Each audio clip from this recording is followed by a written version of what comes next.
नमस्कार, मी प्रेरणा भालेराव. आपण पाहत आहात महाराष्ट्र टीव्ही लाईव्हचं बातमीपत्र. पाहुयात आजच्या ठळक घडामोडी. गंगाखेड नगरपालिका संदर्भात महत्त्वपूर्ण विषयांवर आज पत्रकार परिषद घेण्यात आली.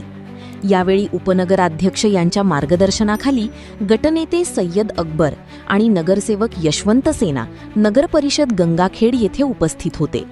हा आढावा घेतला आहे आमचे गंगाखेडचे प्रतिनिधी अली चाऊस यांनी. पाहुयात याबाबत सविस्तर वृत्त. 2026 रोजी आम्ही सर्व नगरसेवकांनी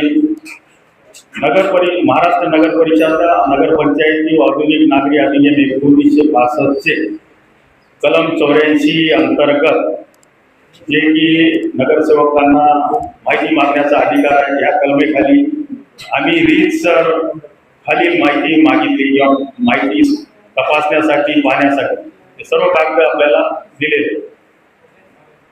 तर त्याच्यामध्ये आम्ही जी माहिती मागितली ती आहे साल सन 2024-25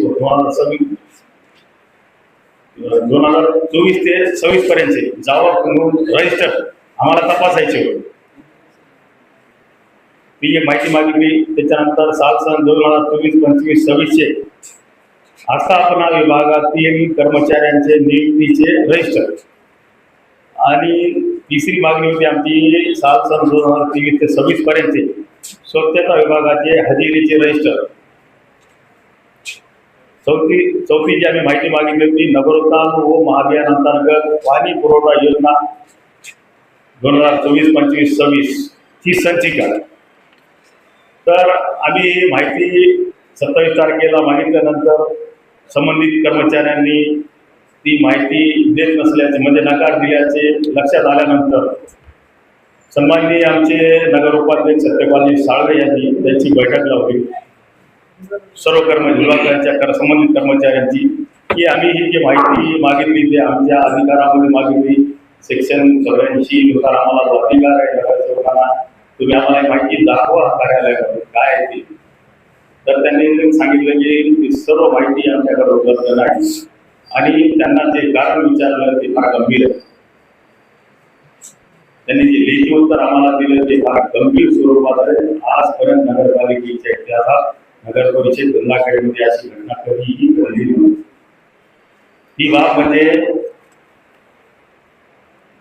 आवक विभागाचे जे लिपिक आहे शीला रघुनाथ बोरकर या ताई, आमच्या ताईने सांगितलं की आपण 27/5/2026 रोजी नगर परिषद कामकाज रजिस्टर मला जे काही मागितलं आहे आणि सदरचे रजिस्टर हे 20/5/2000 रोजी सीओ नगर परिषद गंगाखेड यांच्या सांगण्यावरून नगराध्यक्षा उर्मिलाताई केंद्रे यांच्या भाग्यनगर येथील निवासस्थानी घेऊन गेले. ते रजिस्टर नगराध्यक्ष व त्यांचे पतीने घरी जप्त केले. एखादी प्रशासकीय दप्तर शासकीय दप्तर पर्सनल कस्टडीमध्ये घेता येतो का हा माझा प्रश्न. दुसरा जे खुलासा केला आहे विद्यासागर जगतकर जे स्वच्छता विभागाचे निरीक्षक आहेत त्यांनी सुद्धा असं सांगितलं की 20/5/2027 रोजी मला फोनद्वारे हजरी रजिस्टरला नगराध्यक्ष महोदय यांनी कळवली आहे. जालिंदर गायकवाड यांना कळवले की ते अध्यक्षांनी रजिस्टर तुमचे मागितले आहे. त्यांच्या सांगण्यावरून ते सुद्धा रजिस्टर 20/5 पासून त्यांच्या ताब्यात आहे. स्वच्छतेच्या हजेरीची जे रजिस्टर आहे 2023-24-25-26 पर्यंत तसं लेखी पत्र दिलेले आहे. मी तुमच्याकडे हे सुद्धा दिले. त्यांनी लेखी खुलासा नगरपालिकेचा आवक जावक क्रमांक टाकून दिलेला आहे. नगरपालिकेतून आम्हाला ते पत्र मिळालेलं आहे. तिसरा जे खुलासा केलेला आहे आमच्या ताई कर्मचारी कविता रामराव अवचार यांनी तर फार गंभीर आरोप केले. त्यांनी सांगितलं की 20/5/2026 रोजी सुरज साहेब कर निर्धारण प्रशासकीय कर्म अधिकारी यांचा फोन आला होता. त्यांनी नगराध्यक्ष पती मधुसूदन केंद्रे मान्य माजी आमदार यांनी फोनवर मला सदर 13 सूचिका घरी घेऊन भाग्यनगर येथील निवासस्थानी घेऊन यायचेच कळले समजा. आणि त्याच्यामध्ये त्यांनी सांगितलं की बाबा माझ्याकडे एक संचिका नाही, बाकी संचिका नाही. तर त्या ताईला त्यांनी सांगितलं की 9 वाजेपर्यंत तुम्ही त्या संचिका ठेवूया, नाही तर तुमच्यावर मारा. रात्रीची वेळ विशेष म्हणजे हा खुलासा त्यांनी केलेला आहे. आमचं नाही, तुम्ही जाऊन त्यांची गाडी घेऊ शकता, त्यांना विचारू शकता हे पत्राचं उत्तर. त्याच्यानंतर वॉटर सप्लायचे जे आमचे इंजिनियर प्रफुल्ल साळवे यांनी सुद्धा अशा प्रकारचा खुलासा केला की त्यांचे जे वॉटर सप्लाय संबंधी जी महाअभियानांतर्गतची कामं त्याच्या सुद्धा संचिका नगराध्यक्ष यांच्याकडे आहे. तर त्या संदर्भात आम्ही जिल्हाधिकारी साहेबांना पत्र दिलेलं आहे, त्याचं उत्तर अजून आलेलं आहे. तर अशा स्वरूपात जे कस्टडी डॉक्युमेंट, प्रशासकीय लिगल डॉक्युमेंटचे घेणं हे इलिगल आहे. आणि आता ह्याच्यामध्ये त्यांनी आस्थापना विभागाच्या जप्त केलेल्या आहेत. त्या जप्त केलेल्या संचिकाची चौकशी चालू आहे आणि चौकशीसाठी तक्रार देणारे नगराध्यक्ष आहेत. ज्यांनी तक्रार दिली त्यांच्याच कस्टडी हे डॉक्युमेंट आहे. म्हणजे ह्या डॉक्युमेंटमध्ये फेरबदल करणे किंवा पत्र गहाळ होणे ह्या शक्यता नाकारता येत नाही. त्याच्यामुळे चांगल्या प्रकारची जर चौकशी कोणत्याही प्रकरणात करायची असेल तर ते एखाद्या इंडिपेंडंट माणसाकडे, जिल्हाधिकाऱ्याकडे किंवा नितीन साहेबांकडे ती सील करून ठेवायला पाहिजे आणि त्याच्यावरती नंतर चौकशी व्हायला पाहिजे. पण त्या आस्थापना विभागाच्या कर्मचाऱ्यांसंबंधी आक्षेप घेण्यात आलेल्या त्या सर्व फायली संचिका ह्या नगराध्यक्षांच्या कस्टडीत आहेत.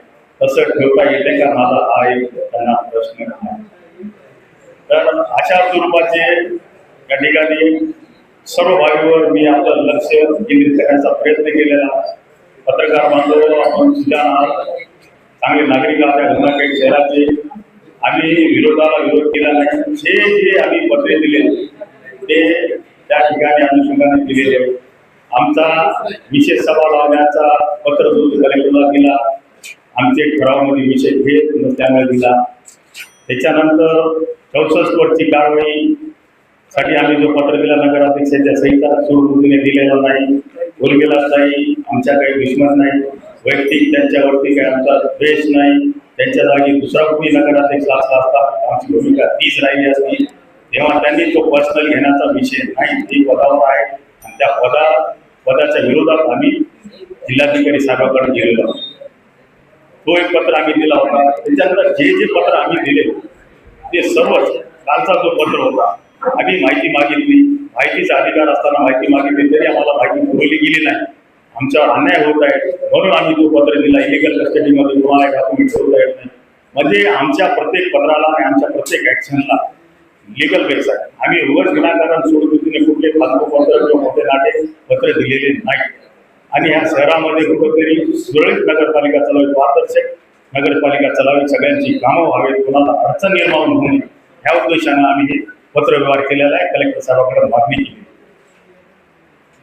आणि इथून पुढे तुम्हाला सांगतो, विकास कामात यशवंत सेना कुठल्याही प्रकारची अडचण निर्माण करणार नाही.